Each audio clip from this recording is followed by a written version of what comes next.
field today are wearing number 9 in memory of Clifford Allison, the number that he wore in Busch Grand National competition. This is a tough time for the people in the sport of auto racing, but all of these drivers know the risk when they strap themselves inside of a race car. I talked to Bobby Allison last night at his home in Hueytown, Alabama, and he and his wife Judy, the mother of Clifford Allison, wanted us to pass along their thanks to all of the prayers, the best wishes, and the phone calls that they have received during this period of mourning for the family. Ned, we at ESPN would like to add our condolences and deepest sympathies to the Allison family as they attempt to deal with this devastating loss. But Clifford would want them to go on. And indeed, 34 Grand National drivers will put aside their pain and prepare for 200 miles of exciting speedway action coming your way next from Michigan. February 15th, Daytona Beach, Florida. The 1992 Busch Grand National season opener heated up in a hurry as this multi-car crash on lap 70 saw front row starter Joe Nemechek's Chevrolet totally engulfed in flames. Many believed his promising season and career had disappeared behind this cloud of fire extinguisher chemicals. But a mother's worst nightmare turned into her wildest dream because emerging from that fireball came one competitive ball of fire. Lakewood, Florida, Joe Nemechek reeled off 13 top 10 finishes, a pole, and collected his first career victory 3 weeks ago at Indianapolis Raceway Park en route to assuming the Busch Grand National Series point lead. Today, Nemechek hopes the celebrations will continue as he assaults the high banks of Michigan International Speedway.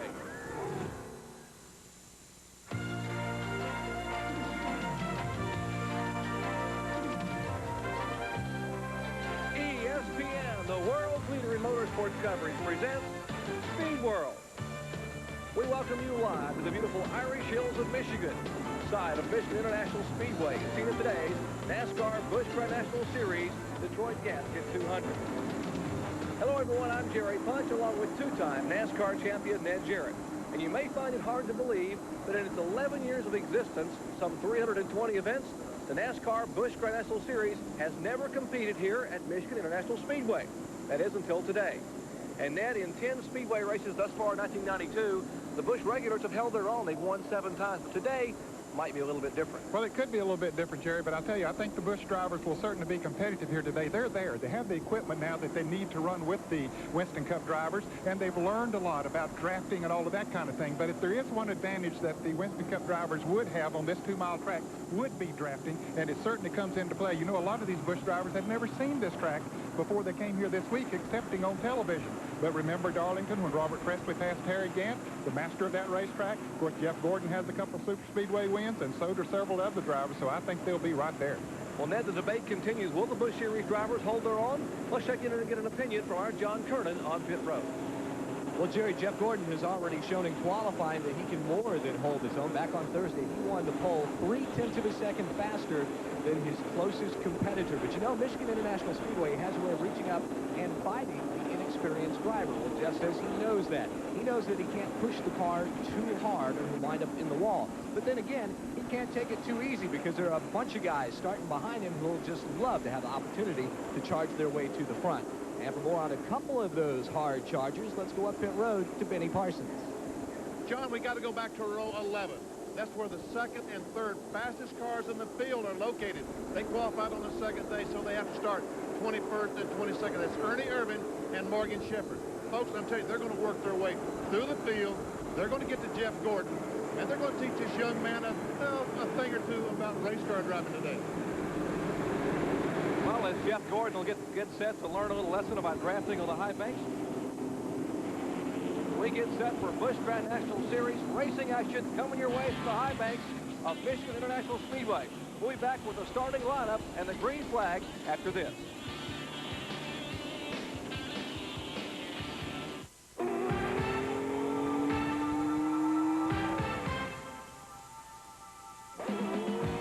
The winningest battery in NASCAR isn't a special racing battery. It's exactly the same battery you can buy for your car at Sears. Sears Die Hard, the battery that performs 3 times better than industry standards.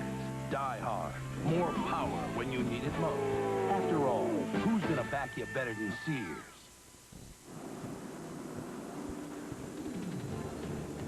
This is stop number 22 in the 31 race, $5 million NASCAR Busch Grand National Tour for 1992. Our Speed World coverage of this inaugural Busch Grand National event at Michigan International Speedway is being brought to you by Fram Oil Filters. Fram, you can pay a little now or a lot later. By Valvoline, people who know use Valvoline. And by Goodyear, #1 in tires.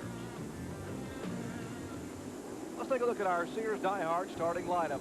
The field 34 strong, and once again for the 8th time this year, 21-year-old Jeff Gordon will lead the charge in the Baby Ruth-sponsored Ford. Alongside him, the 35-year veteran Jimmy Spencer out of Berwick, Pennsylvania, in an Oldsmobile. Back to row 2, Winston Cup regular Hut Strickland, and Busch Series regular, already a winner this year, Warren Burton in the car number 27. Back in the field, row 3, a couple of Winston Cup veterans, Harry Gann and Dale Jarrett, both winners in Busch Series competition. Back to row 4, more Winston Cup regulars, Bill Elliott and Dale Earnhardt. Row 5, former series champion Kenny Wallace and Busch Grand National North Series champion of a year ago, Ricky Craven. Ken Schrader and Todd Bodine fill up row 6. Back to row 7, Michael Waltrip. And there's our point leader, Joe Nemechek, starting in 14th spot. And then as you look at the rest of our starting lineup, 34 strong, some pretty good horses, including Robert Presley, back in the pack. Yeah, the current Busch Grand National champion, Bobby Labonte back there, Darrell Walterman. There's Ernie Irvin and Morgan Shepherd. Morgan Shepherd, he was disqualified from the time that he turned on Thursday because of a fuel situation. They had run a different kind of fuel in Indianapolis a couple of weeks ago, and apparently didn't get all drained from his fuel cell, and so it just didn't mix with the Unocal fuel they had here, and so he was moved back. Let's take a look at this lovely facility here, the Roger Penske facility. It's a 2-mile D-shaped oval. The pole speed, a record because they've never been here before. It's 173.135 miles per hour, 41.59 seconds, 100 laps, field separation 8.8 miles per hour. There's the D-shaped oval. The pit road, highlighted there at the very midpoint of the tribal area. The banking, all the turns are symmetrical, 18 degrees. First, second, third, and fourth corners. The front stretch is banked 12 degrees, and the back straightaway is 5 degrees. There's that front row. The young man you heard John Turner talking about, Jeff Gordon, already a 2-time winner this year. Impressive win at Charlotte Motor Speedway. In that Ford Thunderbird, the Bill Davis-owned Baby Ruth Ford. Alongside him, the veteran of Winston Cup and now Busch Series competition, Jimmy Spencer out of Berwick, Pennsylvania. They call him Mr. Excitement, and believe me, folks, if you ever watched him race, you know why he got the name. Pontiac safety car is pulled away. We get set for green flag racing action from Michigan International Speedway. Glad to have you with us on a beautiful afternoon here in the Irish Hills of Michigan.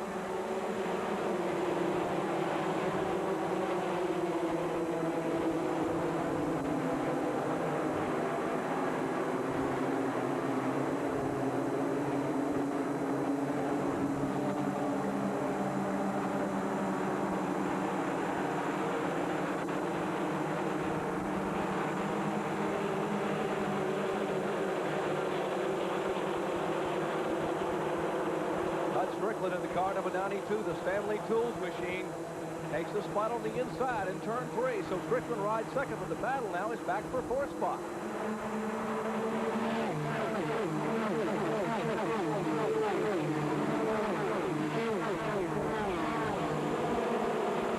Bill Elliott trying to take over that 4th spot, but couldn't quite make the pass. Here's the cars Benny Parsons talked about, the car number 4, Ernie Irvin, and the 21 of Morgan Shepherd, and is Darrell Waltrip.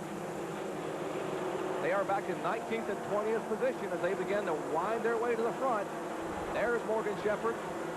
Now what he needs to do, Jerry, is get right up on the back bumper of Ernie Irvin if he possibly can. Irvin is slicing through that traffic pretty good, but they could set up a drafting duo which would help them to come through the traffic. Kodak Connells on the front of Irvin's Chevrolet Lumina. Right in front of them, the car number 15 is Ken Hyde. Ernie Irvin moves to the inside of Ken Schrader down in turn 1. Irvin on the bottom of the racetrack, then hugging that bottom groove, but there's Shepherd now to the inside of Shauna Robinson. Yeah, his car got a little loose as he went into that turn, but he corrected it right quick. That was Morgan Shepherd. But moved to the inside of Shauna Robinson. Shauna Robinson Pearson. 5th female driver to compete in NASCAR competition. Now Morgan Shepherd has gone by. They are all chasing this man right here, Jeff Gordon. You will see he's got about a 6-car length separation between him and Hut Strickland. Then comes Jimmy Spencer, and here is Bill Elliott taking the spot away from Harry Gann. Yeah, he just moved around coming off of turn 4. So that Ford is pretty strong. We got a smoker here, Jeff Burton in car number 8. Tough break for the Phil Martossion machine, the TIC Financial Systems efforts. A lot of smoke coming out of that car. He apparently has shut it off. The car now pulls out on the apron. No caution flag as yet. There is Jeff Burton driving the car number 8. 25-year-old South Boston, Virginia native. Back up front, Jeff Gordon. Remember, he'll be going to Winston Cup next year to run for Rookie of the Year, and Elliott is on a tear, Ned. Yes, he is, moving his Budweiser Ford down on the inside of Jimmy Spencer, taking over the 3rd position. That's the car out of the Harry Belling shops in Dawsonville, Georgia. Elliott still has ties there. Of course, he drove for that organization, Winston Cup Racing, for many, many years. And now they maintain this B6 Busch Grand National car for him. Got her working well today. Indeed, his best finish of the year, a 4th at Dover, Delaware, on the 1 mile at Dover. So they certainly have put the V6 program together. Got to give a call to the folks here in the shop. And here's Ernie Irvin. Last super speedway event at Talladega, it was all Ernie Irvin starting back in the pack. Irvin came to the front in a hurry, which is what he's doing today. Now being shown in 10th spot as he tries to move on the bottom side of Michael Waltrip in that Pennzoil-sponsored Pontiac. Here's Morgan Shepherd. Remember, he started back in 22nd position. He's had a little tougher time getting through the traffic than did Irvin. He has Kenny Schrader, the blue car down on the inside, number 15. That's helping him as they move around Kenny Wallace in the Dirt Devil Chevrolet. But Shepherd just didn't get through the traffic quite as good as Irvin did, but he's still nevertheless coming through there pretty good. There's Ernie Irvin currently being shown in 10th position as he tries to move in now on Michael Waltrip. In front of Waltrip, the 34 car is Todd Bodine, and in front of him, the Interstate car, that is Dale Jarrett. Now Waltrip and Ernie Irvin, that'll try to make it a 2-car draft. Yep, they're setting up a 2-car draft coming right on the inside of Todd Bodine. Now, most of the time, the second groove here works a little bit better, Jerry, going into the turns because you keep the momentum going, keep the RPMs of the engine up, and that's what happened right there. Now, here's Elliott. Boy, he continues to move up. And he's moved up on the car number 92 of Hunt Strickland, the Stanley Tools car. And you see Todd Bodine now beginning to use the draft to pull back even with Ernie Irvin, but Ernie will have the short way around on the inside. If he can keep that car glued to the bottom of the racetrack, he will be able to pull up in front of the Hungry Jack sponsored car of Todd Bodine. That's Dale Jarrett, the green and black car in front, the Interstate battery machine. Then comes Michael Waltrip, Ernie Irvin, Todd Bodine, and the car behind him, that is Morgan Shepherd. Back up front, they are chasing 21-year-old Pittsburgh, Indiana driver Jeff Gordon. And the battle looks to be for second spot as Bill Elliott, who has yet to win in Busch Series competition, makes the move on the inside. It makes it look easy. Yes, he does. That Ford is really hooked up today, Jerry. It has good straightaway speed, and it's working well in the turns. As we see Hutton try to come back up there, but he says maybe that won't be the smart thing to do because you don't want to run too long side by side around this racetrack. We are in the early laps here of this Busch National Series Detroit Gasket 200. Back with more live green flag action after this. Stay with us.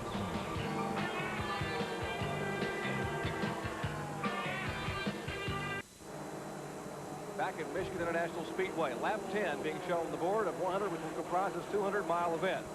Well, there's your leader, Bud Strickland, in the car number 92, the Stanley Tools sponsored machine.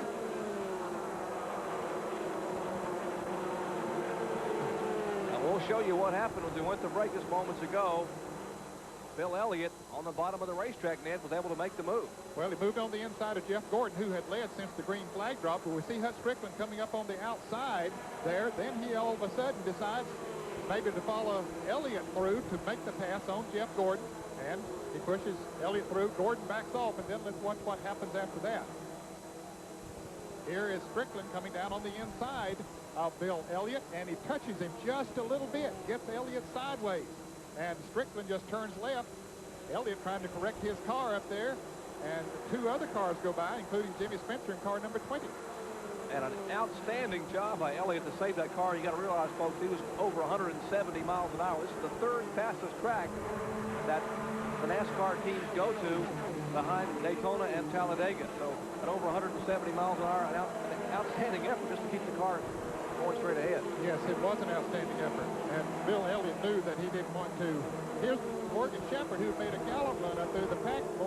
Jerry coming into the pit, looks like he's going behind the wall, so the sit, go forward is going to be out of it. Oh, what a tough break for Morgan Shepherd. He takes the car behind the wall. Their own in-house engine program just coming together, but it all goes away in the early laps of Michigan. Let's check in with some other unscheduled stops with Benny Parsons. Well, Jerry, the 75 car's in the pits now. He was in just a moment ago, said the car is so loose, he thought he had a right rear tire flat. They took the right side tires off. He did not have a flat, so evidently there's something inside under the car that's broken that's causing the car to be extremely loose. Also, Jeff Burton was in. He went behind the wall. He called in on the radio, said the engine was vibrating badly like a broken crankshaft or connecting rod, something internally in it. He's out for the day. And these guys still, they turned the car off. I guess they found the problem, but they still, it will be a long time trying to fix the problems on Butch Miller's Cruise Country Oldsmobile. Well, Benny, a lot been happening down on my end of pit road. Morgan Shepherd just pulled it behind the wall, went up and asked the crew. They said, well, motor is broken. It's as simple as that. Tracy Leslie has been on pit road. He's having a major handling problem. They made a major chassis adjustment on the left rear of that car. And also talking with some of the other crew chiefs down, Jeff Purvis, who's filling in for Davey Allison, a bad push in the middle of the turn, while Darrell Waltrip has radioed in and says his car is very loose.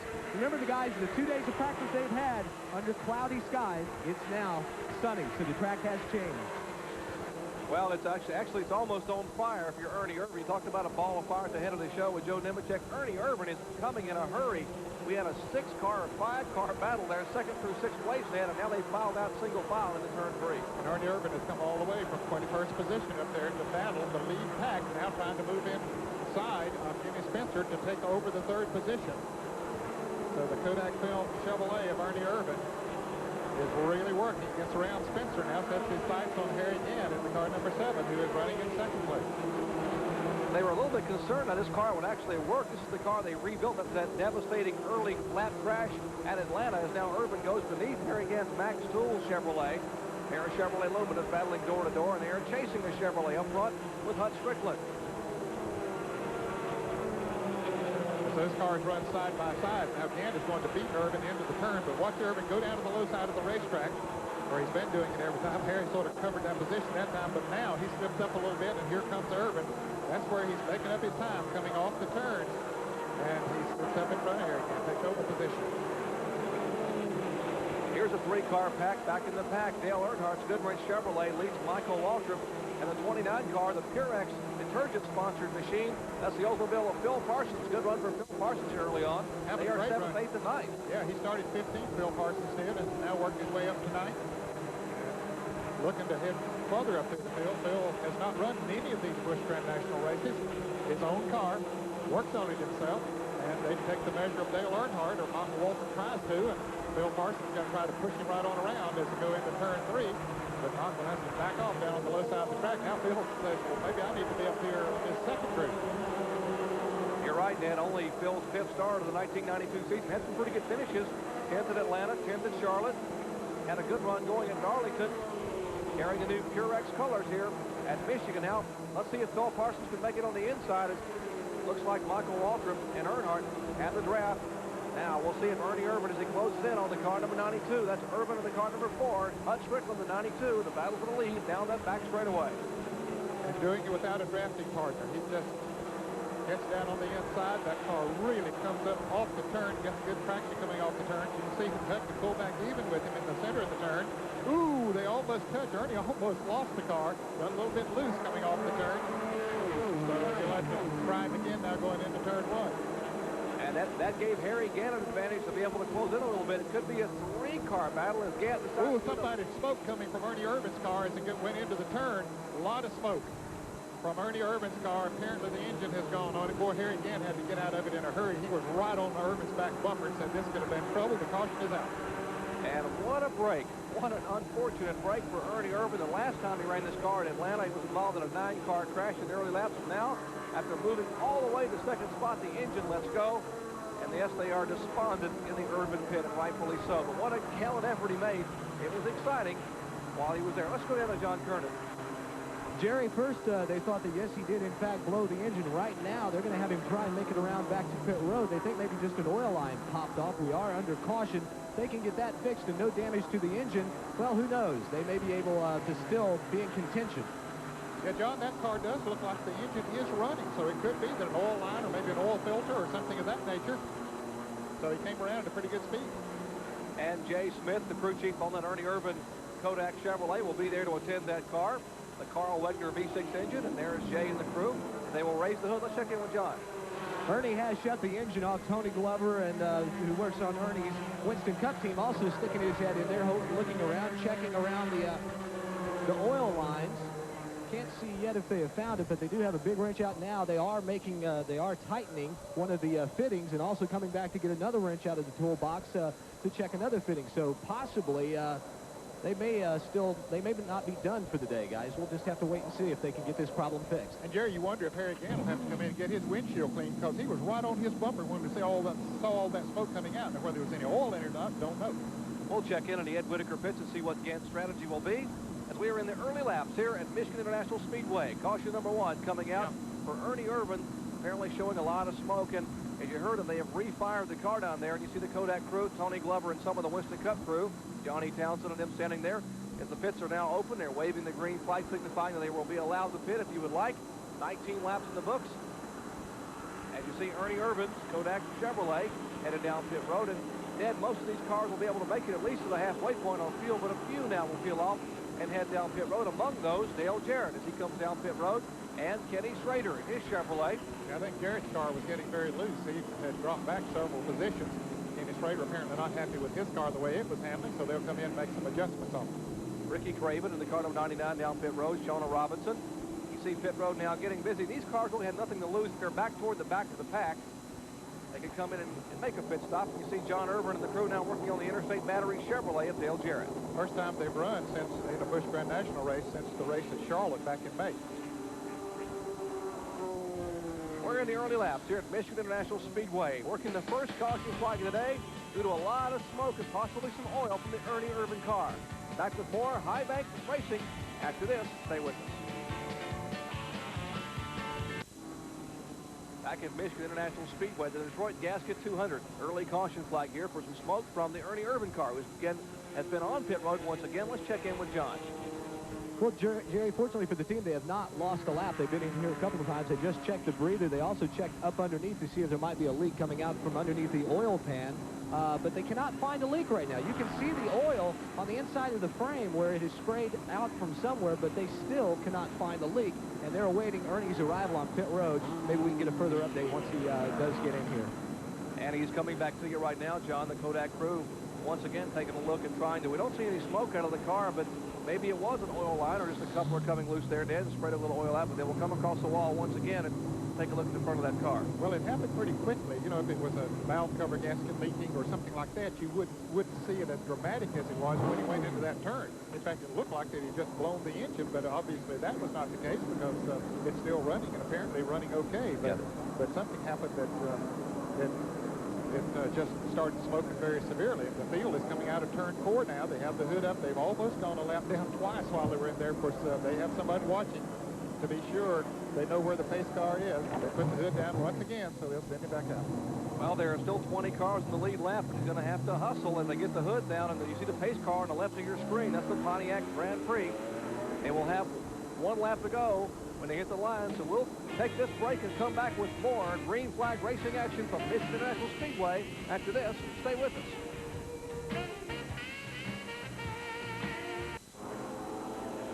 We're back at Michigan, getting set for more exciting Busch Series action. What may have been a misfortunate problem for Ernie Elliott, he did stay on the lead lap, could be a fortunate one for the viewers at home. You get to see Ernie Elliott do it, Ernie Irvin, I should say, do it all over again. We're talking about Bill Elliott a moment ago having his trouble, but Ernie Irvin, last car on the lead lap, see if he can come to the front once again as they scatter out now 3 and 4 wide for the green flag. Restarting here on lap number 23.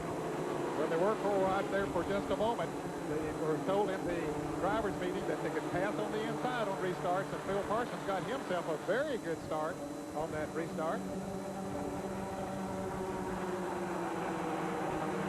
And is up there battling for the second position. Good. The field comes rumbling by. We'll see if we can pick up Ernie Irvin in that Kodak car back in the 29th position. There's Ernie running right beside Jeff Purvis, who is subbing for Davey Allison. Back up front, Hut Strickland has pulled to about a 12-car length separation, and they come right at our speed shot.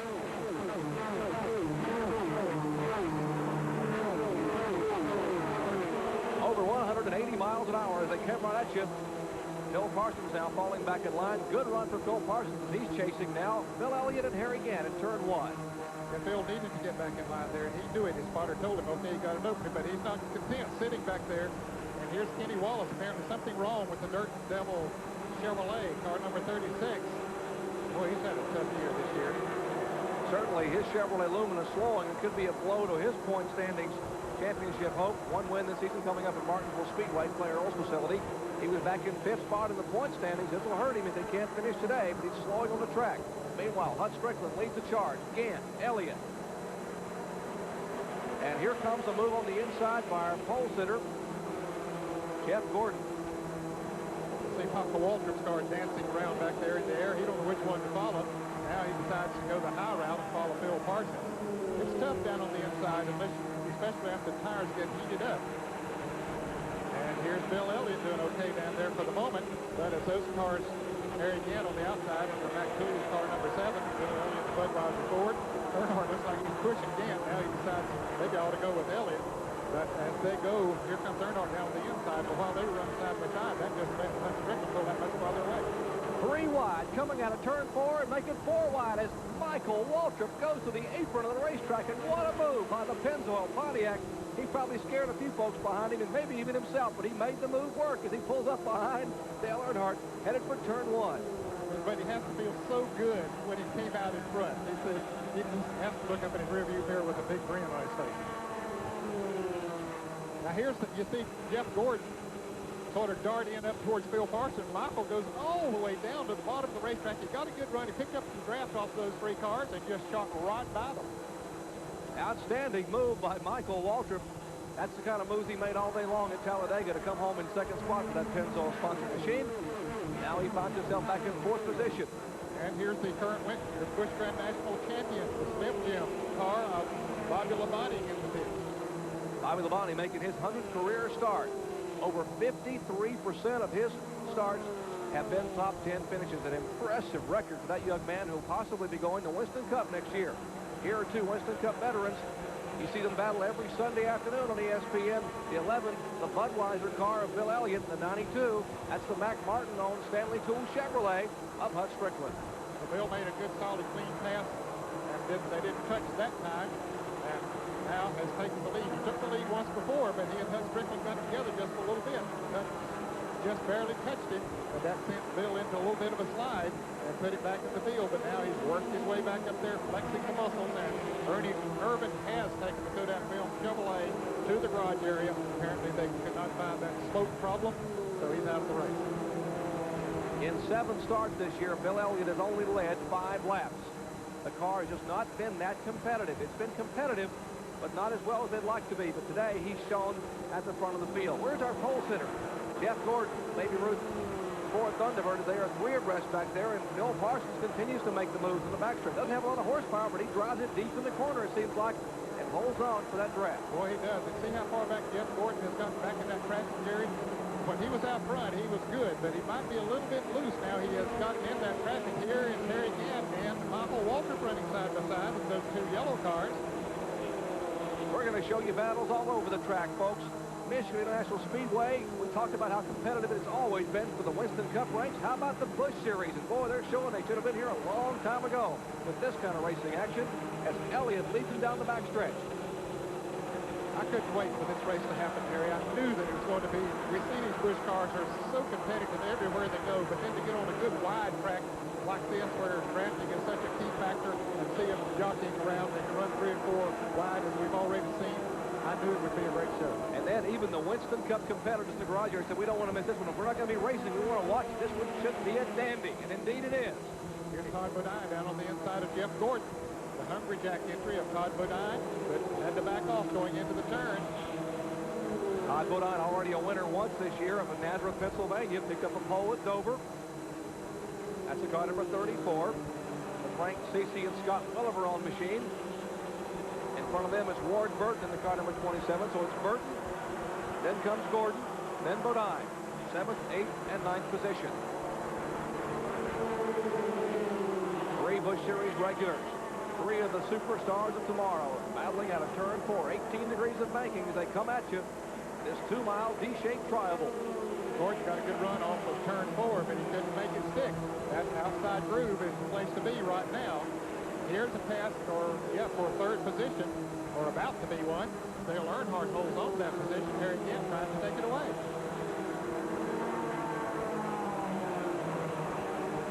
Dale Earnhardt holding off the 3rd spot. That's Harry Gant. Back tools, Ed Whitaker on the machine. Not Harry Gant's car that's owned by Leo Jackson. It's the Busch Series car that's owned by Bristol, Tennessee's Ed Whitaker. Boy, 3 cars were 3 abreast going into the turn, but they singled out. But Jeff Gordon's the man that came out ahead. Todd Bodine and the Ward-Burton car number 27 went into that turn. You see Dale Jarrett coming into the picture, Jerry. He was 18th after he made a pit stop. Apparently that car working a little bit better. Of course, he has the advantage of having 2 fresh tires on it as well. And Jarrett now trying to get in the top 10. He's riding the draft of Phil Parsons, who is the 10th place car. But now Phil sees Jarrett back there and makes the move inside to try to take the 9th spot away. Phil's car looks like it's getting a little bit loose now. I'll tell you, he has abused those tires quite a bit coming up through there, because you said earlier he really has driven that car hard into the turns. Now Jarrett trying to move on the inside of him as to go into turn 3. If he were to give medals for effort here in the first 32 laps, you'd have to give one to Phil Parsons in the Purex Oldsmobile, as he is passed down by Dale Jarrett. But Parsons hangs on, and right behind him, here comes Ken Schrader and Joe Nemechek, our point leader. Dale Jarrett looks to the inside of Todd Bodine. Evidently, John Irvin made an adjustment on that car, plus the fact that they did put on 2 right-side tires, and new tires on any racetrack helps, but they help as much on this racetrack as any other. Jarrett gets a little bit loose there on the inside of Todd Bodine. Bodine hanging on tight there. Dale Jarrett has only started 5 Busch Series events this year. His best finish a 4th at Bristol, Tennessee, back on April the 4th. Great racing all over this 2-mile speedway. 2-mile facility. Michigan International Speedway battling down the top 10. Ward Burton, the car number 27. Todd Bodine, the Hungry Jack car. Back up front, it's Phil Elliott leading a 4-car draft. Elliott, Hut Strickland. Then comes Earnhardt and Harry Gant. Exciting Busch Series racing action to come your way. Don't go away. More to come after this.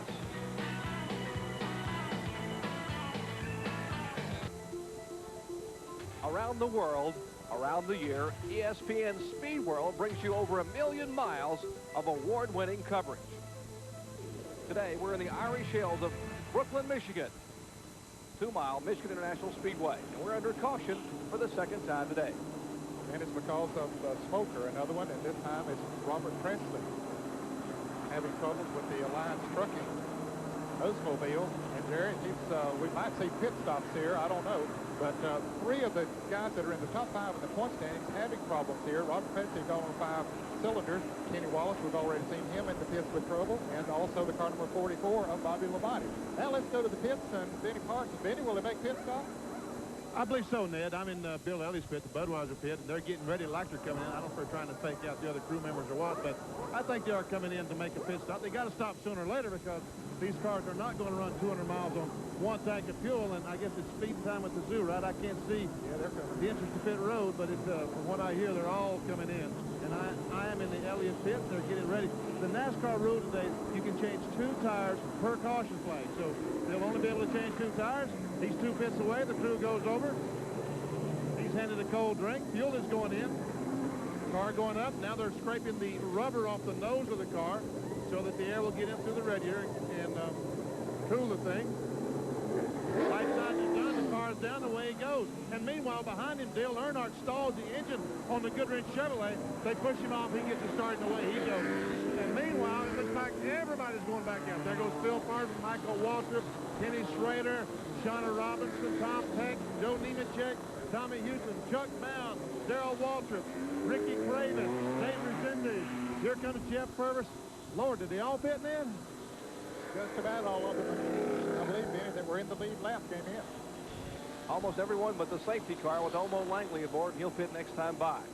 Lap 37, but you know, you got to believe that even with the V6 engine, these are 274 cubic inch V6s, Ned, and they will not be able to make it the rest of the way. They have to go, what, 63 laps, and that's a lot of miles. Well, it is. It'd be 126 miles, and I think that would be stretching it. That could be awfully close. We may see some gambles coming up, and maybe a win picked up by one of those gambles. We're under caution for the second time today. Back with more Busch Series action from Michigan after this.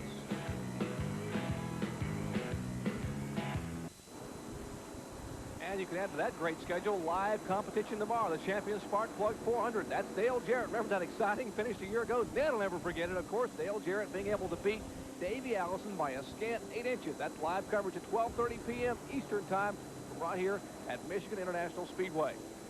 Under caution, Dale Jarrett had a great pit stop as being shown in third spot. And when we went to break a minute ago, Bill Elliott was being shown as the leader by virtue of the pit stops. But that has been reversed. You see now Harry Gant is being shown up front. Why? Well, we're going to show you why. Watch the action on pit road. Okay, we see the work going on, and there comes Bill Elliott out of the pits in the red car. And here comes Harry Gant in the yellow car. And they meet right there on pit road. There's Dale Jarrett in the green car behind him. But as they come across that line right there, Gant had just a few inches on Elliott, and the NASCAR official saw that and said, okay, Gant's the leader. And that official standing just to the right of the Harry Gant car made the call, so certainly Gant is being shown as the leader. Well, a fellow who was second in the point standings may lose some ground today.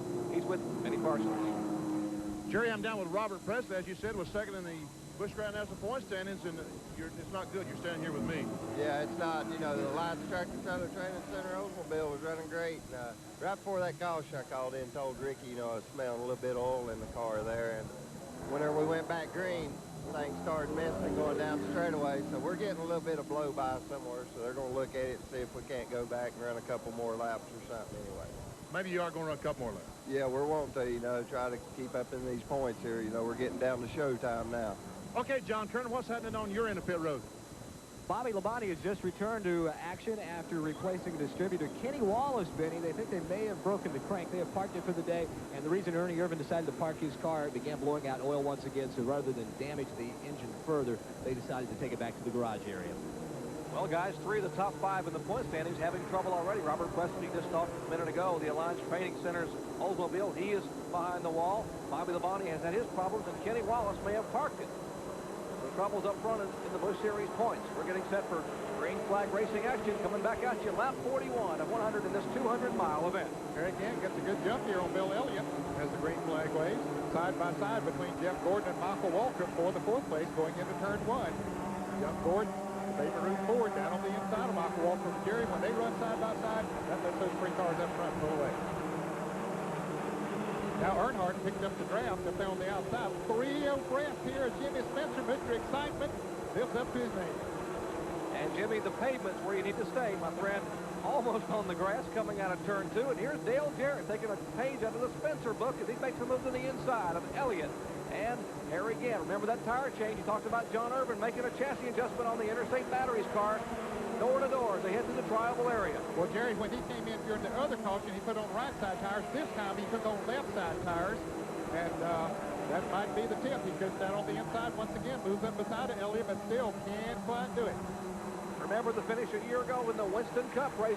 Dale Jarrett was right where he is right now on the inside, down the backstretch, up Davey Allison. He was able to make it stick for an 8-inch victory. Right now they are still door to door. But we're in the early lap. It's not the final lap. We are yet to reach the halfway point. Watch Earnhardt. There's a Goodrich Chevrolet. Great camera shot there behind the Pennzoil Pontiac of Michael Waltrip. And look at him shuffle here now is Harry Gant trying to move on the inside of Bill Elliott. Michael Waltrip is right there. Gant caught down on the inside with no one to draft with, though. Jeff Gordon sticking the nose of the Thunderbird in there. They're going to go 3 abreast off this turn. Yeah, they don't mind doing that. Here they come. Gant down on the inside. Michael Waltrip in the middle. Jeff Gordon on the outside. Now they get down to 2 abreast. Harry just got caught down there with no one to draft with, and he's just going backwards as the train goes by on the outside.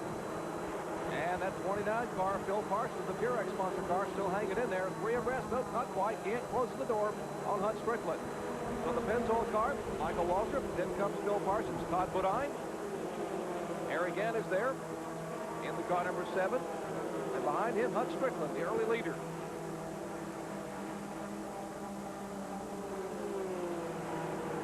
Obviously, tires making a big difference here as Dale Jarrett able to keep his car out on the inside. He is the leader. The challenge now is Phil Parsons in the Oldsmobile, car number 29, and Michael Waltrip. Battling for fifth. And here's Earnhardt moving around Bill Elliott. Just throws deep into that turn. Went down on the inside of Elliott. Elliott went high. Had no choice but to let Earnhardt go. You'll see those two Fords battling side by side there for the third position. Dale Earnhardt trying to change his luck. He said this race car right here has not finished a race on the super speedways this year. We got a challenge for third spot. Jeff Gordon of Harold Ford, the car number 1. The Baby Ruth colors on the inside of Bill Elliott's Budweiser Ford Thunderbird. It's Jarrett the leader. Earnhardt in second spot. Elliott holds on the third, and Gordon falls back in single file for fourth. Battle back here now for 7th, 8th, 9th. Looks like Hut Strickland will make a move. Yeah, Harry Kent trying to make a move back up through the front after losing back from that inside groove a little while ago. But now he has Strickland down there with him, so they might be able to team up together, Jerry, and pick off a few positions. Racetrack, the front trial will bank 12 degrees, 100 feet wide. That's why you see this 3 and 4 breast racing. Some of the most exciting competition anywhere that NASCAR goes, right here at MIS. Whoa, Hut Strickland almost catches the rear of the Pennzoil car. You have to jump in the binder for brakes. That could have been big trouble. Dale Earnhardt trying to make a move going into turn 3 on the inside of Jarrett. He picked up a draft of Bill Elliott going down the backstretch and just shot him right into that turn. And Earnhardt drove deep in there. Here comes Jeff Gordon. Watch the car number 1 as he passes Elliott going into the turn. And Phil Parsons down on the inside. Great move by Earnhardt. So it is Earnhardt, Jarrett, Gordon. Then comes Elliott and Parsons. That's the top 5. Jerry, while we're watching this battle for the lead, we should make mention of the fact that Richard Lassiter led some laps during that caution period. Then he made a pit stop, so he's back in the pack now, but he has been one of the leaders. 46 laps complete, 4 laps away from the halfway point. Got to give a call, Ned, to Phil Parsons. For someone who has run a limited schedule, I mean just 5 events in 1992, he is holding his own in his own operation there at car number 29. Crew Chief Doug Taylor, and the engine is the Carl Wegner motor. He is certainly having a heck of an afternoon. He really is. He has the car set up well. He's driving it well. The fact that he hasn't run many races has not taken any edge off. He's doing a great job. And he's doing it once again, this time on the inside of Bill Elliott. Battling for 4th spot in turn 1. Parsons, the Purex Oldsmobile. The Budweiser T-Bird of Elliott and Parsons will take the spot away. There's Todd Bodine in the other red car, trying to move on the inside of Bill Elliott as they get in line up the backstretch. And here comes Todd Bodine trying to move around Bill Elliott. Bill's car, sadly, is not working as well as it did a little bit earlier. They're able to get under it coming off the turn. There's Hut Strickland now coming back into the picture. See Elliott's car bobble a little bit in turn 3 and 4. Looks like it's a little bit loose. Evidently, the new right side tires they put on just didn't match up too well with the left side that they already had on the Jerry. And yeah, it does look a little loose. Unbelievable competition here as we approach the halfway point. Watch Dale Jarrett, the Interstate Battery Chevrolet. I'll be surprised if he can pull this off. He might be able to if he gets some help from Jeff Gordon, but Gordon's going with Earnhardt, and the yellow flag is out. Lonnie Rush has crashed in car number 90. His first speedway start, 26-year-old Lonnie Rush Jr. at a Pontiac Grand Prix, and he has had heavy contact racing back to the caution flag. You saw Dale Earnhardt waving to Dale Jarrett, and likewise back in the field that there's a caution flag out as the Pontiac safety car will pull up on the field. Unfortunately, it looked like we were able to see Lonnie Rush moving around inside the car after that heavy impact with the retaining wall. Caution flag for the 3rd time today here. The field now moves in behind the safety car. And there is the Pontiac Grand Prix for Lonnie Rush Jr. Now, Jerry, they could make pit stops now and fill up the fuel and can go the rest of the distance. We were wondering if they'd be able to go from that last caution. Now they should have no problem whatsoever if they choose to make pit stops, and I expect they will. Work continuing on the Lonnie Rush car. Lonnie Rush, mentioned 26 years of age, ran 4 races in the Busch Series in 91. He ran 1 North race and 1 South race in 92. His best finish, a 3rd at Jennerstown, Pennsylvania, back a couple of months ago in June.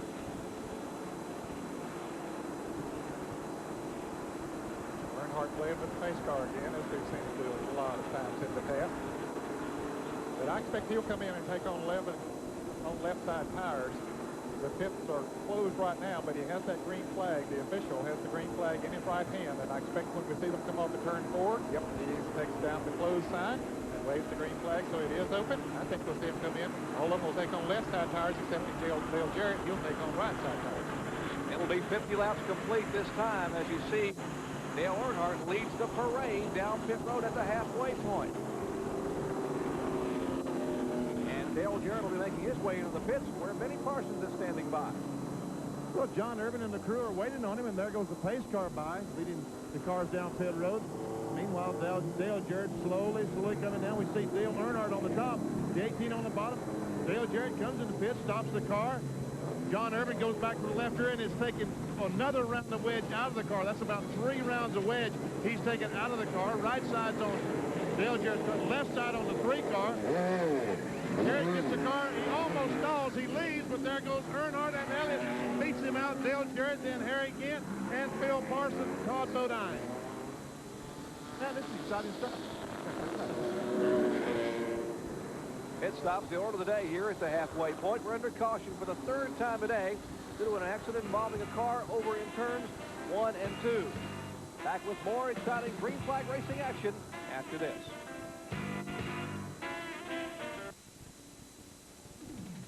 We welcome you back to Michigan International Speedway. Start of today's NASCAR Busch Grand National Series Detroit Gasket 200. John Kernan, Benny Parsons, Ned Jarrett, and yours truly, Jerry Punch, bringing you exciting speedway racing action. Our coverage today being brought to you by Smooth Busch Beer and easy drinking Busch Light. And by Stanley. Since 1843, Stanley has been helping people do things right. Working the 3rd caution flag of the day due to an incident over in turns 1 and 2 for Lonnie Rush Jr. Car number 9, 26-year-old driver, making his first speedway start in Busch Series competition. Jerry, the leader of this race now is Tim Fedowa from Hope, Michigan, who did not make a pit stop. He was in the lead lap. He's been running up there pretty well with them, but he is now the leader as a result of not making a pit stop. And here's a car that's been absolutely coming in a hurry, driving the wheels off. Benny Parsons, I got to be excited in the pits. Yeah, well, I don't know about that, Jerry, because check this out. I knew things was going too good. These are the tires off Jimmy Spencer's first aid automobile, and this is a blister tire. The compound may be just a little too soft. This is a right rear tire, so maybe Spencer getting the car a little bit too loose, getting it sideways some causes this problem. And, you know, they're putting on new tires, sticker tires. If they put on scuffs, it might help the problem just a little bit. If he makes another pit stop, I would imagine that's what they'll do, is try to put some scuff tires on rather than the stickers. Try to help the blister problem. You know, it was going good down here, and all of a sudden this thing's got to pop up here. Ah, well, at least he got a little bit of a break, as we'll possibly this caution flag coming out. It could have been a lot worse had they stayed under green with those tires blistering like that on the Jimmy Spencer car. Back with more Busch Series action from Michigan after this. Don't go away.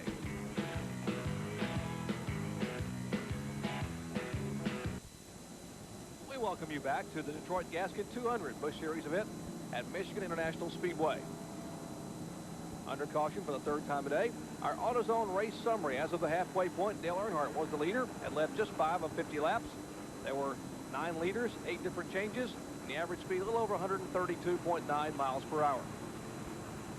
Lap leaders, there they are, latest of which was Dale Earnhardt, assuming the lead from Dale Jarrett. Our out of race, Jeff Burton, Morgan Shepherd, Ernie Irvin, Kenny Wallace, Robert Presley, and the reason for this caution flag, Lonnie Rush Jr. Let's check in the pits with John Kernan. Well, we're with DK Ulrich, who is the crew chief for Tim Fedowa. And DK, you guys now have assumed the lead, and I understand you're going to try and go the rest of the way on gas. Well, I think we can do that. This is the V6 motor. We should get 57 laps on our fuel. We need to go about 63. But with this caution, I think we'll make it okay. We're going to be close, but it'll be fun to watch. He's a fine young driver, a good talent that we're probably going to hear a lot from next year. I think so. Yeah, it's kind of like one of the guys in our farm system here. You know how we bring guys along. Tim's going to be a good one. Tim Fedowa and crew are going to roll the dice. They're hoping now that they've got enough caution laps, they can go the rest of the difference. Well, we'll find out what's going to happen as we get set for more green flag racing action. You won't miss a thing. Stay with us back in Michigan after this.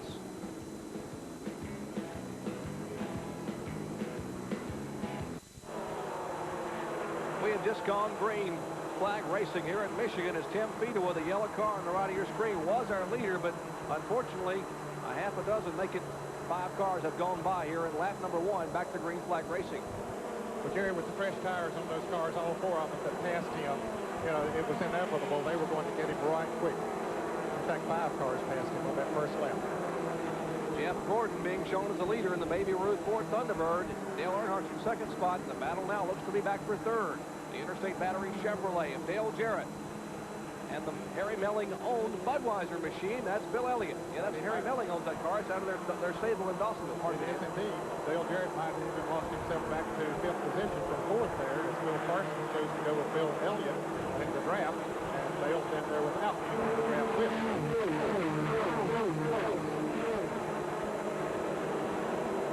Now we'll see if Elliott can make a move inside of Dale Earnhardt. Preview of what you're going to see tomorrow in Michigan for 400 miles.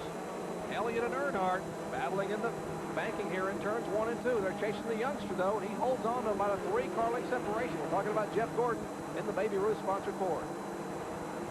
That Bill got a good run off of turn 2. Jarrett had him pass going into turn 1, but couldn't hold on. In fact, Jarrett dropped back a little bit there. He didn't get a good run. Here's Bill Elliott now taking the lead. Elliott the leader. We'll see now possibly the youngster Jeff Gordon can ride the draft and make a move back around. Have you heard Benny Parsons talking about some of these veterans teaching the youngsters here in their first trip to Michigan what it feels like in the draft at almost 190 miles an hour? They're getting some lessons now. Here's some drafting help back in the pack. The car number 20. That's Jimmy Spencer.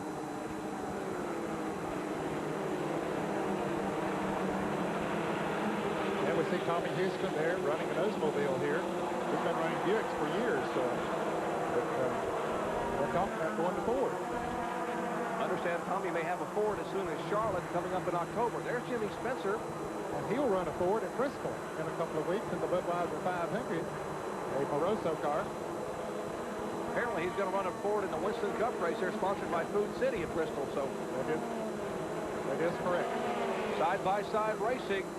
As Jarrett moves down on the inside of Bill Parsons. He might make it stick that time. He does. He pulls up behind Dale Earnhardt, and here comes Todd Bodine trying to take the measure of Bill Parsons as Bill's car looked like it pushed a little bit coming off of that turn, and indeed Bodine just barely gets by. And behind Phil Parsons' Purex car is the Mac Tools machine of Harry Gant, the Ed Whitaker on Chevrolet. Fresh tires and that pit stop by virtue of the caution flag has been able to help a lot of these guys' chassis. We mentioned early on that we weren't sure how the inexperienced Busch Series drivers would handle the high banks, and Jeff Gordon has done an outstanding job in that Baby Ruth Ford Thunderbird. He really has, Jerry. He dropped back in the pack there for a little while. Good pit work here, got him out up at the front again, and certainly giving Bill Elliott about all he wants right now. Busch Grand National finish for Elliott, 4th. 2 different times. Let's check in with Benny Parsons. Hey, guys, you know, it looks to me like Jeff Gordon runs awfully well when the tires are fresh. But after about 5 laps, that's when the inexperience really shows up. And the guys, the Winston Cup drivers, start going right by him. This has been 2 or 3 laps since the caution flag, since they threw the green flag back. Let's watch about 5 laps and see if Jeff Gordon is able to stay up there. If he can, he just might win this baby. Well, it looks like Benny went a little high in the turn that time. Elliott picked up a car length or so on this last time around. It might already be telling a little bit, but I'll tell you, fellas, on the go is Todd Bodine. Look at this red car coming down on the inside. Todd has run exceptionally well this year on all of the tracks, but Jarrett beats him into the turn. Now Phil Parsons pulls up there, tries to go by on the outside. Jarrett's car seems to be pushing up a little bit. They made an adjustment on his car, but it doesn't seem to be working as well as it did a little bit ago. Here's Todd Bodine. The Frank Cece Scott Welliver machine on the inside. Hey, look at this car number 25 of Shauna Robinson Pearson, doing a great job, Jerry, of staying up there with this lead pack. She is the 5th female to compete in Busch Series competition, started 18th, currently being shown in 8th spot. tremendous talent. Shona Robinson at 27 years of age out of Des Moines, Iowa. Here are the front two cars, Elliott and Gordon, Airport Thunderbirds. We'll widen out and show you right behind them. Watch Phil Parsons in the car number 29. He gets a run on Jarrett, pulls up on the outside. And here comes Todd Bodine as well. Boy, Jarrett's car just not working nearly as well as it did a little bit earlier. And here's trouble. Trouble up in 3 and 4. You're right, Ned. A couple of cars, heavy impact in the outside retaining wall. Looks like Tim Fedewa, the car on the right of your screen. That's the yellow and red number, car number 55. And the other one appears to be the 27 car of Ward Burton, the A.J. Dillard on machine. Heavy impact there. Both the front and rear of the Ward Burton machine has been shortened considerably. Safety crew is on the scene here to the right of your screen. And Tim Fedewa, the 25-year-old Holt, Michigan driver. Now, he had planned to race tonight. I am told they had a helicopter standing by. If you look at what's left of the Gwaltney-sponsored Chevrolet. Ward Burton. Safety crew is now getting across the track. Finishing up on Fedewa. He had planned to race tonight, Ned. I'm told that we're going to fly him to run a race, an ASA event. See, we were showing Dale Jarrett and them side by side, and here we see the cars were already spinning up against the outside wall. The yellow car is Fedewa, and the 27 red car is Ward Burton. And watch this car coming here, Jerry, as Fedewa goes down off of the racetrack, and there goes the car, a white car, right? And that was the Dave Resendez in car number 79 that went right between them. Well, someone threaded the needle, and thankfully Ward Burton climbs out. He is okay. Cannot be a happy camper right now, but he was being shown in 7th spot in the points. Pit stops now, the order of the day. Here is Dale Jarrett, Harry Gant, Hut Strickland, and Michael Waltrip, as the car number 11 of Bill Elliott will stay on the racetrack. And Dale Jarrett will go to the pits to get some service from John Irvin. Likewise, Chris Carrier and the Harry Gant crew going to work there from the Ed Whitaker car. 18 on top of your screen, that's Dale Jarrett. You see now John Irvin once again just sauntering around the back of the car, having made a chassis adjustment. Right side tires for both those cars, and they will scamper down pit road, but Gant will have the advantage by pitting in front of Dale Jarrett. No, none of these drivers that made these pit stops were happy with the way their cars were working. Darrell Waltrip also made a pit stop, and they decided they better come in and make some adjustments, get on some new tires. And the good report, as you see Tim Fedewa now walking away. You saw Ward Burton getting out a moment ago. All the drivers are okay, so those safety restraints have held and done their work. We're under caution for the 4th time today. Back with more Busch Series action after this.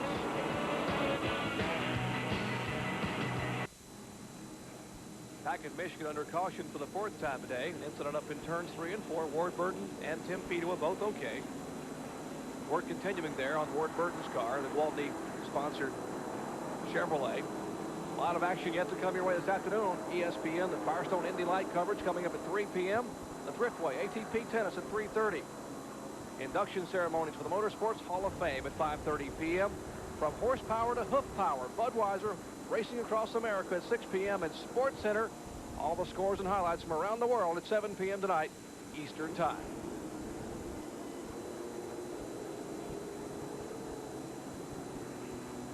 And of course, we have seen those cars hit pretty hard up in the corners, but the drivers walk away due to the NASCAR safety features. And with safety features, so here's more with one of our track facts.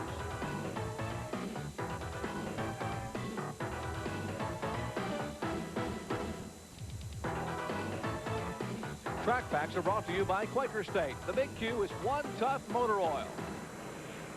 Used to, when all these cars made pit stops, as they left, you could see the fuel just run out of the back of the car. But it's different anymore. You don't see the fuel come out. You wonder why? Because they put a little flapper in the vent. The vent is 1 inch. That's how much fuel used to come out of the back of the car. They put a little flapper in there to try to keep that fuel in the gas tank, because we've seen many races decided by fuel mileage. So how do they get the flapper open? To get some air so the gas will go in? This is a catch can. The little probe goes in and opens the flapper so that the air will come out and the gasoline will fill up the gas tank. So this fella, Bruce Sanders, goes to the back of the car, sticks the probe up in there, opens the flapper so the thing will work. Yeah, and they call him extra fat. If he's extra fat, I must be mega fat. Man. Well, certainly, and working on the Mac Tools crew. And that is a safety feature, Ned, to try to minimize the spillage of fuel on pit road. Talked about these track backs to show you how safe the sport really is as far as NASCAR's requirements. Take a look at our top 20 here. After 66 laps, Bill Elliott, Jeff Gordon, Earnhardt, Parsons, and Bodine. The top 5, 6 through 10, Shauna Robinson, Jimmy Spencer, Ken Schrader, Joe Nemechek, and Tommy Houston. The top 20 after 66 of 100 laps. Back with more Busch Series action after this.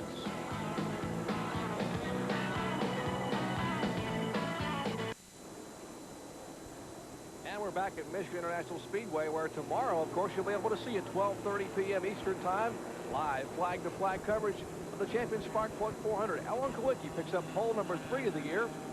Now he's only 1 pole behind Sterling Marlin, who has 4 poles.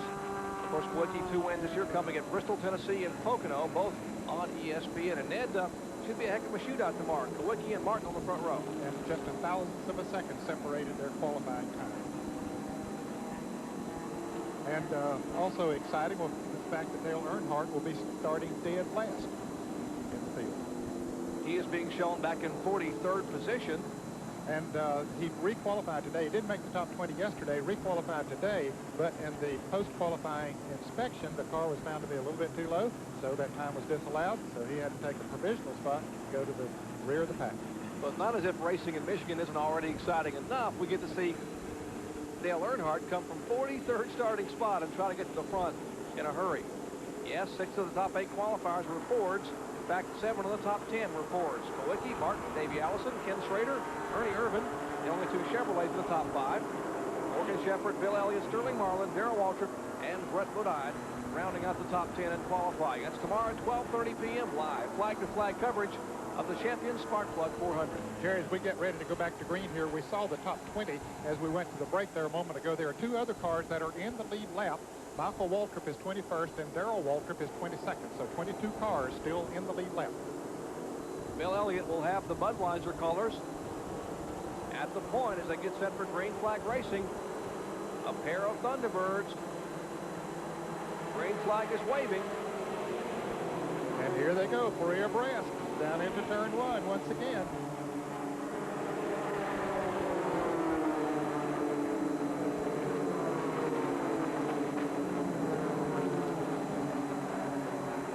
Todd Bodine in the red car. He and Elliott both driving red cars, but Bodine just made a great move and has taken over the lead. But here comes Phil Parsons. He wants the lead. What a day Phil Parsons is having at Michigan. Remember, he and older brother, much older brother, Benny Parsons, are from this area to begin with. And, of course, Phil Parsons having the best race in Busch Series competition that he's had in a long, long time. He has won Busch Grand National victory. That was at Bristol, Tennessee, many years ago. And here's Jimmy Spencer, way down on the inside in the First Aid Sports Drink, car number 20, the Moroso entry. Remember, Benny Parsons showed you some blistered tires coming off that Spencer car. That's the Daly's First Aid machine. Dick Moroso on cars, you heard Ned Jarrett say. Well, he is right on the rear bumper, just inhaling that Goodrich Chevrolet of Earnhardt. No room on the bottom of the track because Elliott is there. And Jeff Gordon shuffled back as well as Elliott on that restart. Boy, they really lost a lot of time, Elliott and Jeff Gordon. Todd Bodine, the leader. Phil Parsons in second, then Earnhardt, then Spencer. Now the battle looks to be between a couple of Fords. As you see Bodine as a leader. Elliott in the 11 car, and the 1 car, Jeff Gordon. And the blue car, Shauna Robinson.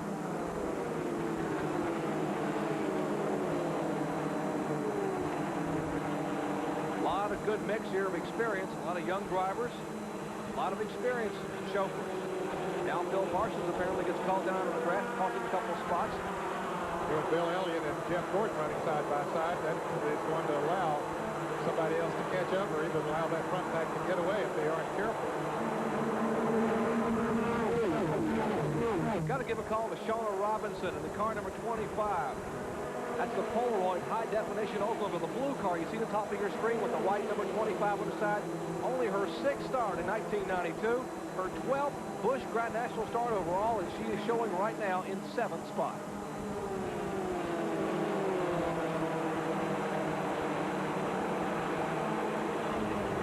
That's shown on the car number 25.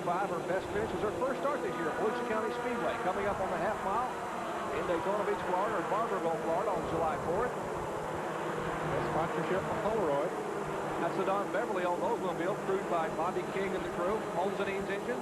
Well, how's Harry Gant and those guys have made pit stops doing? Well, here comes Gant moving on the inside of Tommy Houston.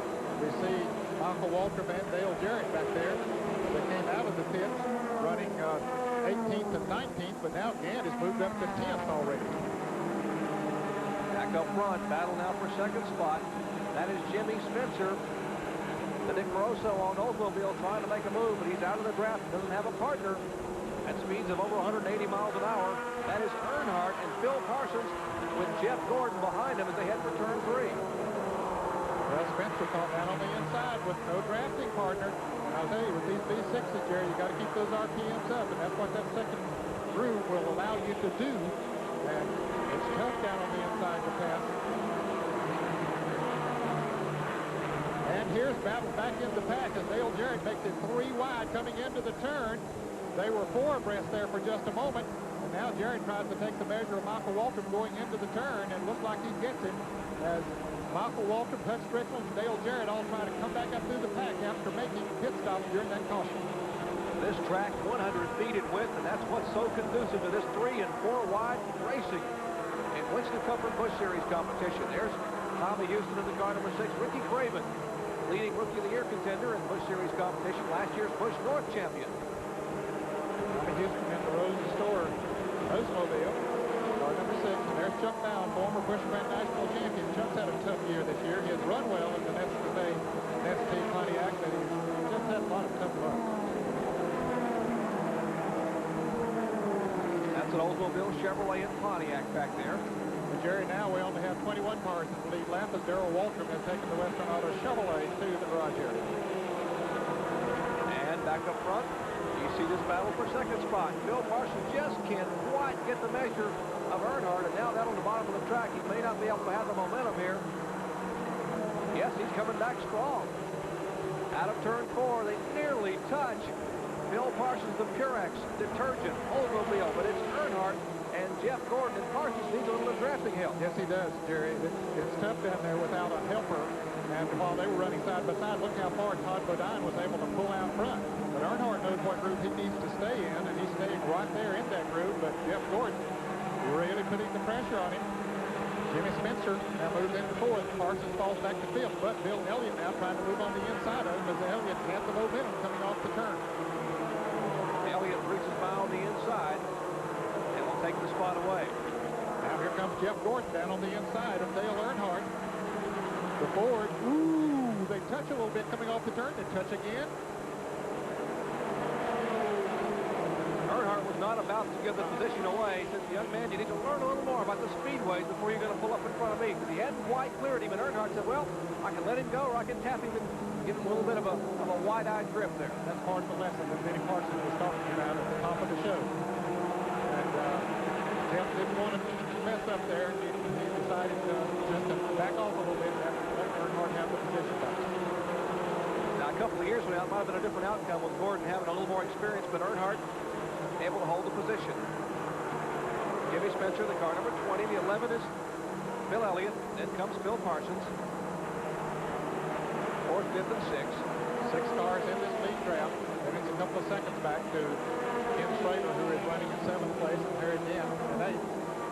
And here is Hud Strickland making a move down on the inside of Shauna Robinson and the car number 87 of Nemechek. The Texas Pete car, number 87. So Hud Strickland on the move again.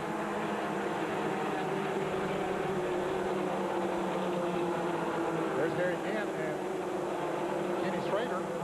They are 8th and 9th place. The AC Delco Chevrolet of Kenny Schrader, the Timmy Kohut prepared car, and Gant slipping up a little bit in the Mack Tools machine. It should be for 7th and 8th. There's 6 cars in the lead pack, and then goes back a ways to this big pack of cars. This pack, the last 3 cars, Shona Robinson, Dale Jarrett, and Michael Waltrip. At the top of the pack, in the front of the pack, there's Kenny Schrader. Where are the leaders? Well, we'll pan around and show you exactly. There's the battle for second spot as Jeff Gordon will try it once again in the backstretch. He got a good run coming off of that turn. That Ford is strong down the straightaway, but look at Earnhardt trying to come back. Now let's see who out drives each other going into the turn. Who drives in the deepest? Gordon went right on there with him that time. Earnhardt might have driven a little bit faster, but Jeff's car broke loose just a little bit, but it was a good effort, but didn't pay off. And Todd Bodine has to be loving this. Todd Bodine is the leader as they battle door to door in the backstretch. Watch Jimmy Spencer, should say in turn one, as Spencer now will go beneath Jeff Gordon and take the spot away. So Spencer will take third, Jeff Gordon is fourth, and Elliott is fifth.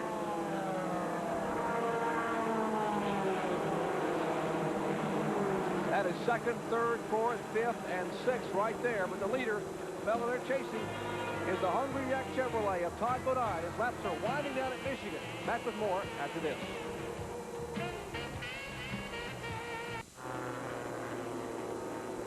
Well, the ambulance pulling up there in turns 3 and 4. We have had a collision. You see what's left of the Daly's First Aid Oldsmobile of Jimmy Spencer.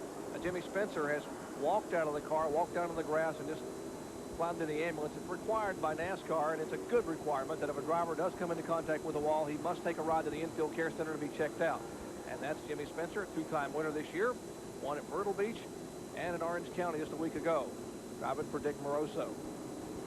They were battling down the backstretch. Let's take a look, see if we can see exactly what may have happened just moments ago. Spencer in the car number 20 on the inside of Dale Earnhardt. The car gets a little bit loose with him, Jerry. The back end goes around. Earnhardt goes on by, but he collects Jeff Gordon. As Gordon tries to go by on the outside, Spencer slams the outside wall, and Gordon also, you can see the damage to his Baby Ruth Ford. Quite a bit of damage. Benny Parsons, are they going to be able to get him repaired?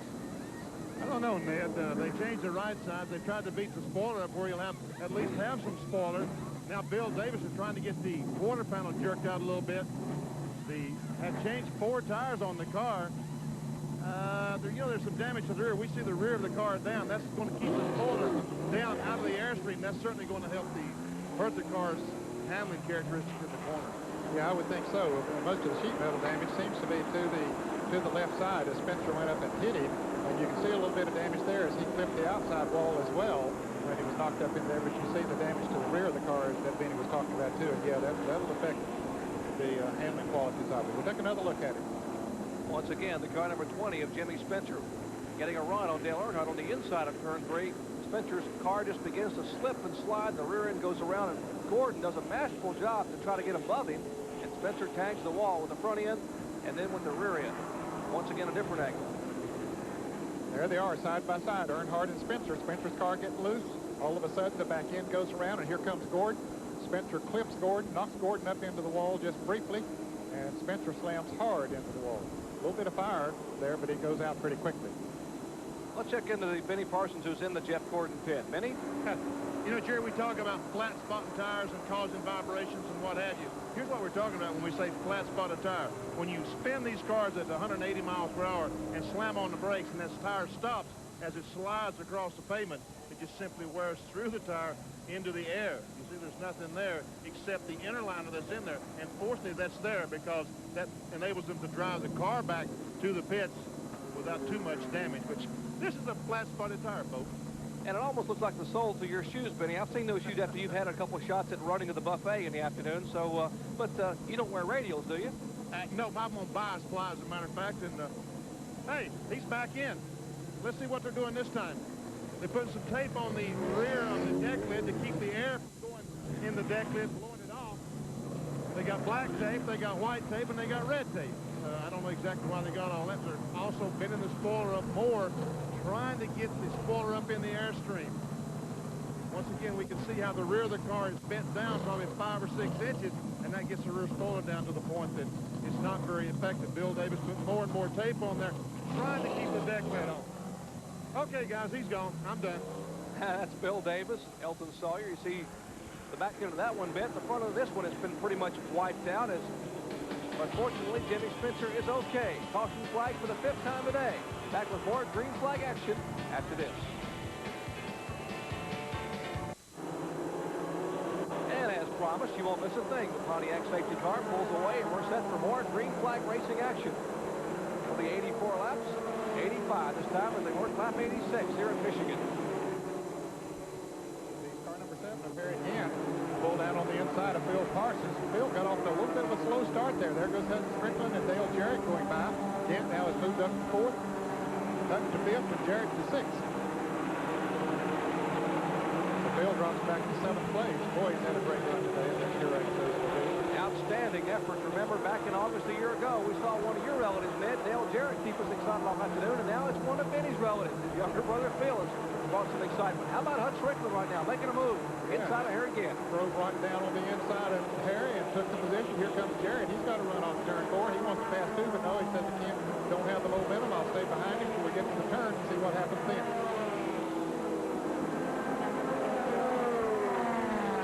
14 laps remain here in this 200-mile event. 100 laps, the inaugural Busch Series event at Gene Haskett's beautiful Michigan International Speedway. Here's Michael Waltrip, Ken Schrader, and our current Busch Series point leader, Joe Nemechek. And boy, just about everybody that's been in that point race, except Nemechek, has had problems here this afternoon. So if they can finish where he's running here, he's going to pick up a lot of points. That's 7th, 8th, and 9th position, Joe Nemechek. Right behind him is Shauna Robinson. Don Beverly Polaroid-sponsored Oldsmobile. Go to New Hampshire next week, and to Bristol, Tennessee the following week. We might mention then that talking about Bristol, some of these cars have been to Bristol tests, and they were talking about what a great facility it is now. Larry Carrier has put concrete down up there, and Butch Miller told me, he said, you're going to see racing like you've never seen it before. 2 and 3 abreast of the high banks of Bristol. That's coming up in a couple of weeks, and I can't wait. I don't know, it'd be night racing and then half a mile track, I'll tell you. And the Food City 250, that's the Busch Series race on Friday night, so that should be, I don't think it can get any more exciting when you have it at Bristol there on the high banks, but according to the Busch drivers, it's going to be a dandy. Here they're beginning to mix up. Laps are running down. Hutch Strickland knows it's time to go. His car is running strong after he made that last pit stop. He was way back at the back, but ooh, he got loose, but he managed to hold on to it. Bill Elliott gave him the room he needed. Here's Harry Gant trying to move down on the inside of Bill Elliott.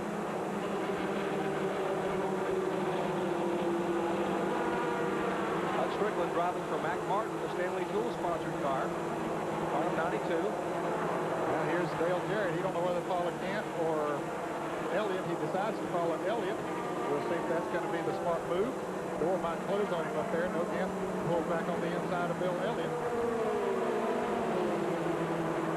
And to set Strickland way down on the inside of the racetrack. Now he gets back up in the groove. I thought he'd slow down there for a moment, but he's just getting himself positioned to go in that turn. Nice 3-car battle here. Harry Gant in car number 7. The 18 is Dale Jarrett. They're able to slide by. Jarrett riding the draft from Harry Milling on Ford Thunderbird. Takes over car for Elliott. Takes over 5th. Elliott is in 4th. Jarrett 5th. And now Gant back to 6th. Elliott now moves back up on Hutch Strickland.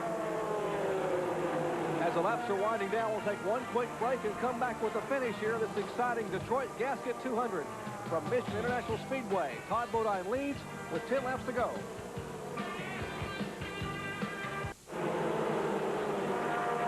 Back at Michigan International Speedway, laps are winding down. Now it'll be 7 to go. This time by is Todd Bodine in the Hungry Jack sponsored Chevrolet. Frank Cece, Scott Welliver on machine, trying to hold off the challenge of the Winston Cup veterans behind him. Dale Earnhardt, Hutch Strickland in the car number 92. Then comes Elliott. Then comes Jarrett. And then Gant. So we wondered if the Busch drivers could hold their own on this track. First time ever running here. Well, Todd Bodine's holding up their end of it very well at this point. But he's got to be wondering, what's Earnhardt up to? Does he have a plan back there? Will he be able to grab the pass? He's going to wait on the last lap. What is the situation? A lot of things got to be going through Todd Bodine's mind. He's got a rear-view mirror full of that Goodrich Chevrolet. Yep. Tries to sneak a peek to the inside of Dale Jarrett. Thinks better of it. Stays back in line. Now we'll see if Hutch Strickland can make a move. He tried, but that didn't work either. 6 laps to go next time by. 7 cars in the lead draft. This is the first time Todd Bodine has had this Chevrolet Lumina on the Super Speedway. It's a car they built for Brett to drive on the road course back in June in the Phase 150. So I'm sure he's going to be loving this race car. Probably you'll see it once or twice again before this year's out. There's Earnhardt. See, far it is back to the next group, those 7 cars. And then in 8th place is Michael Waltrip in the Pennzoil Pontiac number 30, and then Ken Schrader, Joe Nemechek, and Shauna Robinson still hanging in there with that package. She's currently 11th. That would equal her best finish of the year coming at Volusia County Speedway back on July 4th on the short track. Certainly an impressive run for Shauna Robinson. Shauna Robinson Pearson, you said. She's married to Eddie Pearson, the youngest of the Pearson brothers. But I now is opening himself up a little bit of a lead as we watch that package. We watch Shauna Robinson hanging on to the draft. Hud Strickland trying to make a move on Dale Earnhardt, but that's just working to Todd Bodine's favor as those guys race this up front. Of course, what we're seeing here is Michael Waltrip and Kenny Schrader. And you can see how far it is to that next stack of cars, but you see the lead that Todd Bodine has built up here now? With just 5 laps to go, nothing happens to that Hungry Jack Chevrolet, Jerry. He's got this thing. Well, the rumors are that Todd Bodine may make a move to Winston Cup next year. Take his whole crew with him, and the way this crew's performed, it would be a good move for him. Clyde McLeod and the rest of the Frank Cece Scott Wellever team. That's Bodine left of your screen. He's the leader. Well, we saw him last week in his Winston Cup debut and what was then in the Budweiser at the Glen race, Jerry, and took a couple of off-track excursions up there, doing much better here today.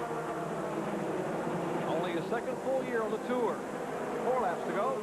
Picked up a pole back in May at Dover, Delaware. Got a win at Nazareth, Pennsylvania.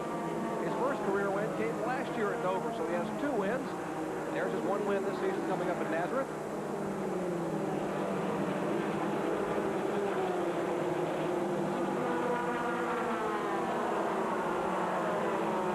What's going to happen, Strickland and Earnhardt are going to get the racing back there for second place, and Todd will just be able to pull completely away.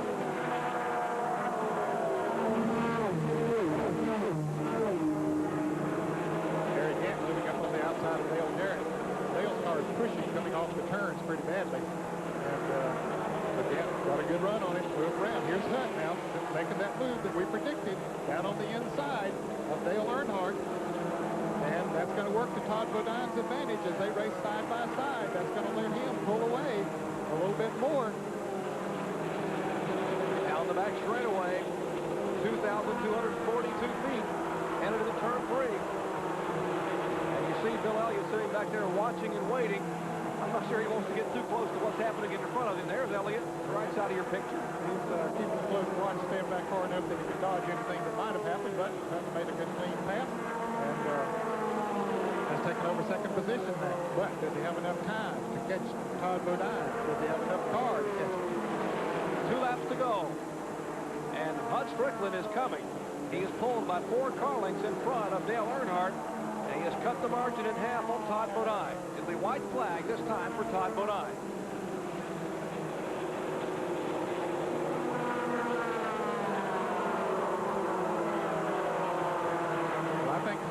Hud's going to get himself in position to make a run for it, Jerry. He's closing closer and closer as they come to the start-finish line for the white flag. White flag for Todd Bodine. He's trying to hold off the 31-year-old Calera, Alabama driver, Hud Strickland. Hud has run 6 Busch Series events in 1992. His best finish of 3rd in Atlanta, and now he's at the car length. A car length and a half in turn 2. Boy, he went in awfully hard and picked that up, but it hurt him coming off the turn, Jerry. He's going to have to pick the draft up going down the backstretch here, but I just don't believe he'll be able to do it. We'll see. Less than a mile to go, and Todd Bodine, if he can hold on now for half a mile, make it a quarter mile out of turn 4 off the 18-degree banks, and Todd Bodine will pick up win number 2 on the 1992 season. Hud Strickland finishes second, and Dale Earnhardt is third. Here's a battle of the line. Michael Waltrip, Ken Schrader. It'll be Michael Waltrip, Schrader, then Nemechek. That is 8th, 9th, and 10th. And behind him in 11th spot, Shauna Robinson. Her best ever Speedway finish. Red Farmer finished in 12th place in the Davey Allison car. And rightfully so, they are celebrating down there. Scott Wellever, Clyde McLeod, the crew chief, And Frank Cece down in the Hungry Jack pit. Jerry, we're talking about those drivers that were up there in the point standings that were having trouble here today. Todd Bodine came into this race third in the point standings, and he won the race, so that's going to move him ever so closer to Joe Nemechek. And he was only 25 points behind Robert Presley, so he'll probably be able to pass Presley and take the second spot away. Todd Bodine heads the Hungry Jack Chevrolet to victory lane. We'll be back to talk with him after this. Don't go away.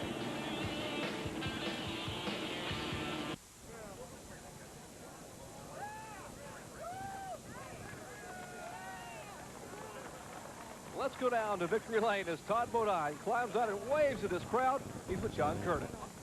Todd, that was a heck of a move you made on that restart. Pulling a little bit lower gear than everybody else. That was able to take the lead then. Yeah, that's what happened. It hurt us in the running of the deal. We didn't have enough gear or low enough gear to stay in the draft.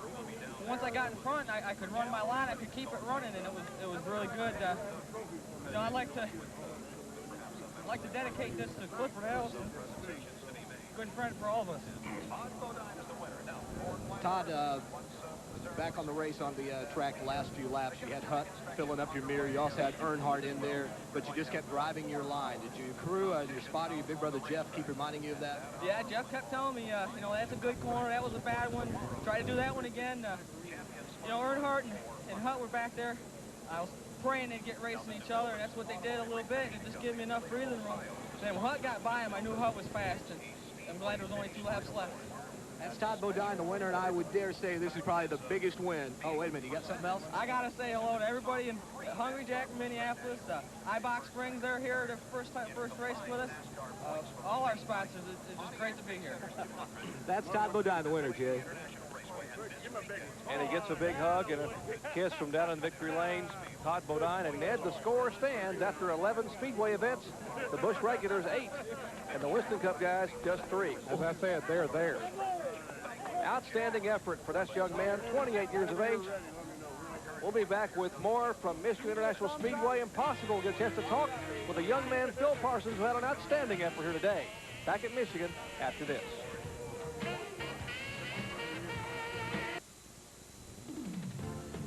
Back in the Irish Hills of Brooklyn, Michigan, Michigan International Speedway serving as host today for the inaugural NASCAR Busch Grand National Series Detroit Gasket 200. Todd Bodine has gone to victory lane for the second time in 1992. Our Speedway coverage brought to you by Ford and your Ford dealer. Have you driven a Ford lately? By Quaker State. The Big Q is One Tough Motor Oil. And by Autolite Spark Plugs, guaranteed for 2 years, no matter how far you go. Take a look at our finishing order. Todd Bodine, Hut Strickland, Dale Earnhardt, Bill Elliott, and Harry Gant in the top 5. And 6th through 10th, Dale Jarrett, Phil Parsons, Michael Waltrip, Ken Schrader, and Joe Nemechek. And Jerry in the 11th was Shauna Robinson. And I said Red Farmer was in 12th in that car 28. It was Jeff Purvis driving that car today. Ricky Craven in 13th, Dave Resendez 14th, and Chuck Bowen 15th. Certainly jumbling the point standings. Houston, Peck, Steve Grissom, Jeff Gordon, our pole sitter, gets a 19th place finish after being involved in that incident over in turn 3 and 4 with Jimmy Spencer. So there were 19 cars in the lead lap. Richard Lassiter finishes 20th, 1 lap down. Jeff Green, Tracy Leslie, Bobby Labonte, who will lose some points, Butch Miller, and Jimmy Spencer, who had a great run. Mr. Excitement gets a 25th place finish. Darrell Waltrip, who pulled into the garage, 26th. Tim Thiedewood, Ward Burton, Lonnie Rush Jr., who had a crash, and so did Ward Burton, and Robert Presley had an engine problem. And 31st through 34th, Ernie Irvin, Kenny Wallace, Morgan Shepherd, and Jeff Burton finishes 34th on the field. Talked about an impressive run today for this young lady. She's standing by with John Kernan. Jerry, of course, you're talking about Shauna Robinson. Shauna, an 11th place finish here today. For a while there, I mean, you had a chance. You were running in that top 5 pack. Yeah, when I got up there, you know, the car felt real good. The team did an excellent job with my stops, and, you know, I felt like I could hold it up there. And, you know, there's good cars all around me, so I can't complain about where I finished at. And I wish I could have been in the 10, but with the Polaroid high-definition car and Bobby King as my crew chief and the team that I have, experience is what I need, and that's definitely what I got today. We didn't get to touch on this very much, but a little bit about the deal. How many more races do you have in this car? Well, you know, we'd like to run a full season, or the rest of the year this year, and then a full season next year. But right now we're definitely going to New Hampshire next week, Darlington, Charlotte, Rockingham, Richmond, and Martinsville. So the more we can run, the better I'll get. Yeah, that's Shauna Robinson with an 11th place finish. And guys, let's move on over here to Joe Nemechek, the Busch Grand National points leader, standing around having a nice cool drink. And Joe, top 5 guys had a problem today except for you, so you've extended your points leader. You should have. Todd Bodine would have caught up a little bit with you. Yeah, he should have moved up in a second. Texas Pete Chevrolet, Lazito's Pharmacy. Just the car ran real good. We made a gamble here before the race this morning, and we gambled on gear, gambled on setup. The setup worked right, but the gear was off, and I could beat him up out of the corner, but we run out of motor, and got behind Kenny. You know, I learned a lot of drafting lessons with Kenny today, but if I could ever got by Kenny, I think we could have went on. But that's all part of racing. You know, Shauna did an excellent job. I thought she was going to pass me there at the end. She had a good car, good motor, and but we're happy. First time here at Michigan, and we'll be ready to come back next time. You mentioned the first time here at Michigan, a lot to be learned from the guys who have a lot of experience here. Was the drafting here, was that the most important lesson you learned today? Well, drafting is very important, but the main thing is getting your car where it'll run. You can really drive it down in the corner and then pick the gas right back up. A lot of the guys were having to let off in the corners, and they couldn't pick the gas up early enough, and I could drive up under them, but then they had a little bit more motor, or the gearing was a little bit different. They beat me off. That's Joe Nemechek, the Busch Grand National points leader, and now we're going to turn around, bring it over here where I found a couple of brothers, Benny Parsons and Phil Parsons. And guess what? What? That camera died. Did the camera die, Brad? Oh, the camera's... You broke the camera. Well, that's not the only thing I broke today. What'd you break? Well, the clutch is out of the thing or whatever, and I missed a gear in that restart. It just killed me. Man, the car was so good. But I guess it clouded up. We got a little tight at the end, so, you know, I was still hoping for a good top 3 or 4 finish, and then I missed a gear in that restart where I had no clutch. So, I want to thank Pure Extra Church and come along, Myers 50 Acres to sponsor me up here, or we wouldn't be here. And all my crew, Doug Taylor, Mike Powell, Kenny, all the guys, they did a heck of a job. We don't run much, but we try to be right when we run. Hey, by the way, I didn't introduce him to you, folks. Now, hang on. How about, does this look like a resemblance? This is my little bitty brother. Not even close. Not even close. What are you shaking your head about? Well, by the way, while we're doing this, I owed him one. I owed him one. Him and Rob. For what? What? Well, I did a TV race last year. Brad was the cameraman, and they got me with a cooler after the race, so I owed him one. Hey, Brad. I've been waiting to get him back, and I got him. Brad, this is bad. Let's go upstairs. What an outstanding effort for Phil Parsons. Taking a look at the point standings now. They are shuffled somewhat. Joe Nemechek remains atop the points. Todd Bodine will slide into the 2nd spot. Robert Presley 3rd. Bobby Labonte and Kenny Wallace in 4th and 5th spot. 6 through 10. Jeff Gordon, Ward Burton, Steve Grissom, Butch Miller, and Tracy Leslie in 10th spot. We'll be back with some more excitement and fun from Michigan.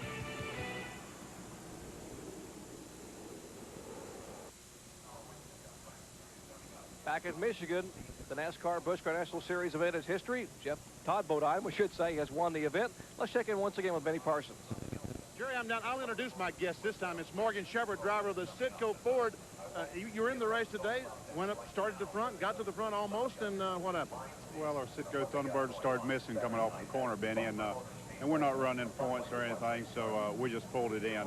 I don't know what happened to it. It just started skipping coming off turn 2. You know, tomorrow you're driving that Citgo Ford that won the last Champion Spark Plug 400. Can you repeat? Well, you know, I believe the guy's putting pressure on me here winning this race. Who is?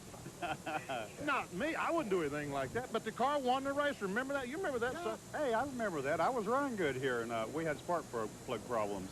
But anyway, the 21 Citgo Thunderbird is running real good, Benny, and I feel like we got a good shot at it. Our Busch car, we kind of used both of them as a baseline on the chassis, and it was working good what little bit of time I got to run. So I feel like we're going to run good tomorrow. We'll just have to see.